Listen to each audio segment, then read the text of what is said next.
I had returned to my hometown after 5 long years.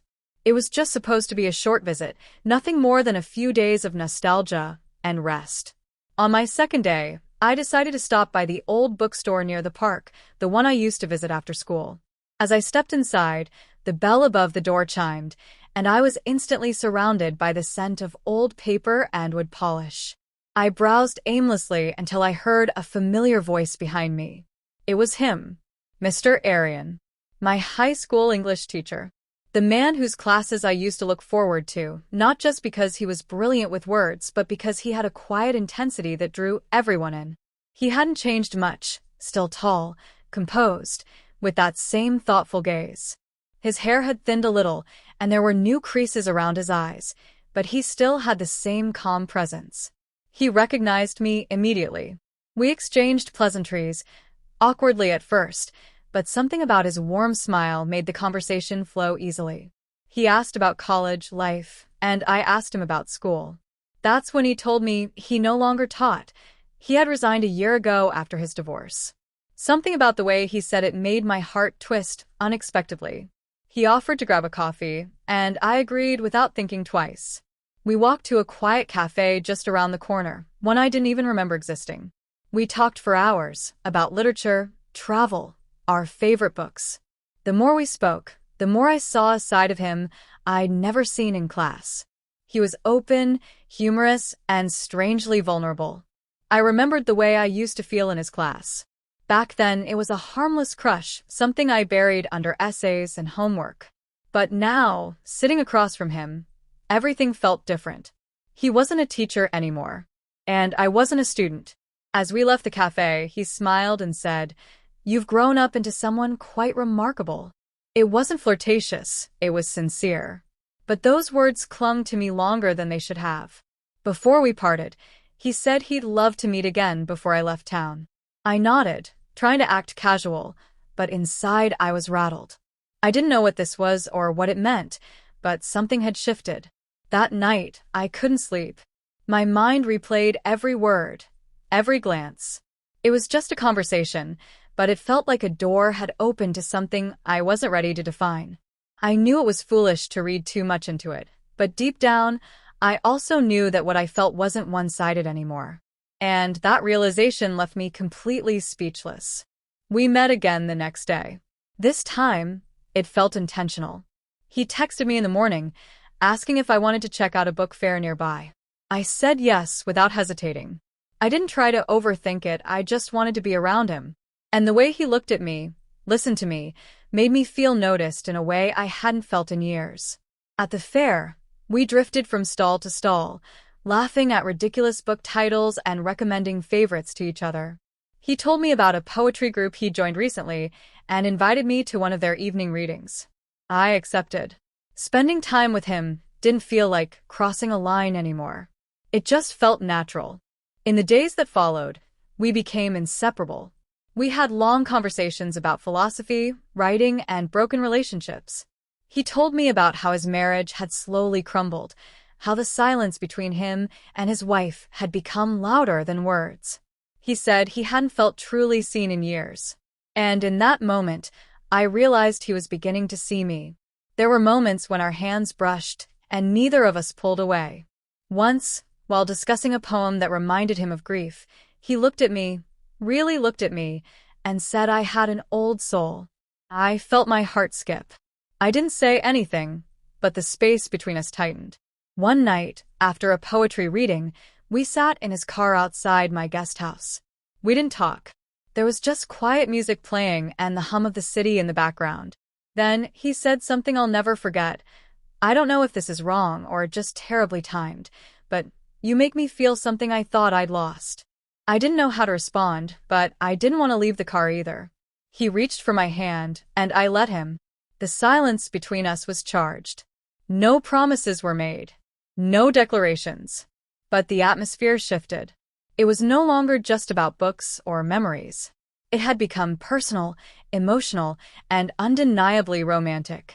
We didn't talk about what was happening between us, but we both knew. Every meeting became more intimate.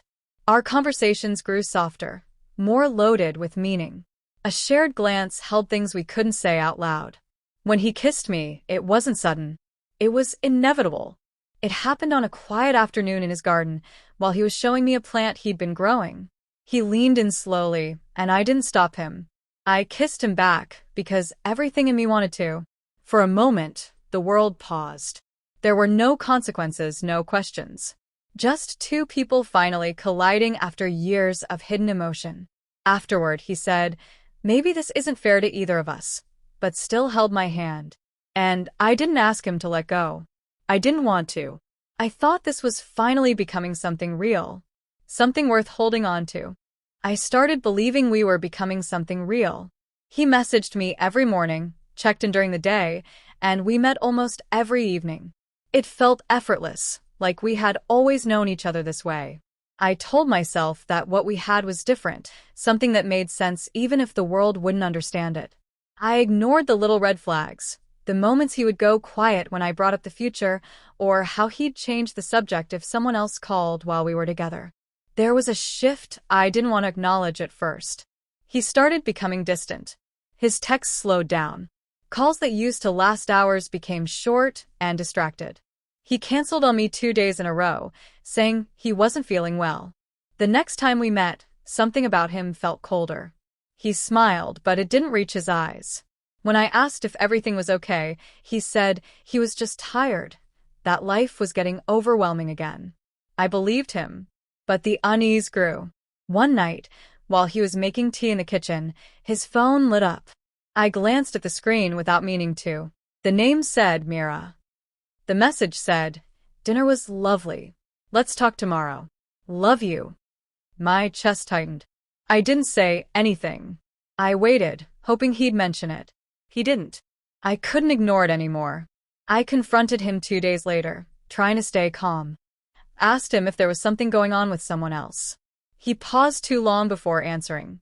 Finally, he said, "Mira and we've been trying to figure things out. It's complicated." My hands shook. I asked him if I was just a distraction, someone he used to fill the silence while his marriage healed. He didn't deny it. He said he hadn't expected to feel anything, that I brought something out in him he thought was gone. But he also said he didn't know how to choose. I felt everything inside me collapse. He had been playing 2 lives, and I had been willingly living in the one that wasn't real. All those soft words, all the attention, the kiss, it wasn't love. It was confusion wrapped in affection. I asked him if he ever thought about how this would hurt me. He stayed silent. That silence said everything. I walked away without saying goodbye. There was nothing left to explain. He hadn't chosen me. I was a chapter he didn't intend to finish, and I had been reading it like a love story. The betrayal wasn't just in the lie. It was in how easily he made me believe it was true. I left town the next morning without telling anyone. I didn't owe him a goodbye, and I didn't want one. The silence between us now felt permanent, like a wound that wouldn't close. On the train ride back to the city, I replayed everything, each conversation, each gesture, trying to understand how I missed the signs. The truth was, I didn't want to see them. I wanted to believe in a story that felt good, even if it wasn't real. Back home, I avoided talking about it. When friends asked how my trip was, I gave vague answers. I wasn't ready to admit how deeply I'd let someone in only to be shut out. I told myself I'd move on quickly, that it was just a moment of weakness. But I was lying. It hurt more than I expected. Not because he didn't choose me, but because he pretended to. That illusion of closeness. That's what stung the most. Weeks passed and he didn't reach out. I didn't either. There was nothing more to say. I saw a post online one day, him and Mira at an event, smiling. She had her hand on his chest like nothing had ever gone wrong. I stared at it longer than I should have, then deleted the tab. That image wasn't for me anymore. I started writing again, journaling mostly. Pouring my confusion and sadness into pages helped make sense of things. It didn't make the pain vanish, but it gave it shape. I didn't want to forget him completely. He had reminded me what it felt like to be seen, even if it was temporary. But I also promised myself I'd never settle for half-truths again. I deserved more than borrowed affection.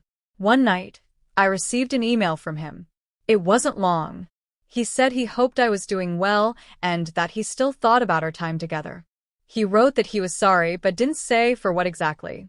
I read it twice, closed it, and never responded. He didn't deserve that part of me anymore. Some apologies come too late, and some connections should stay broken. Healing didn't happen all at once. It came slowly, in quiet mornings, in small victories, in new friendships. I stopped romanticizing what we had. It wasn't love. It was longing disguised as something deeper. I had mistaken attention for intention, closeness for commitment. But I learned. He became a memory I didn't revisit often. Just someone I once knew who couldn't choose honesty over comfort.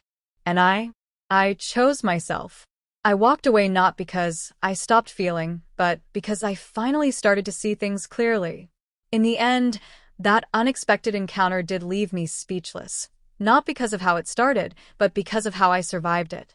And maybe that's what healing really is, finding peace in the pieces left behind.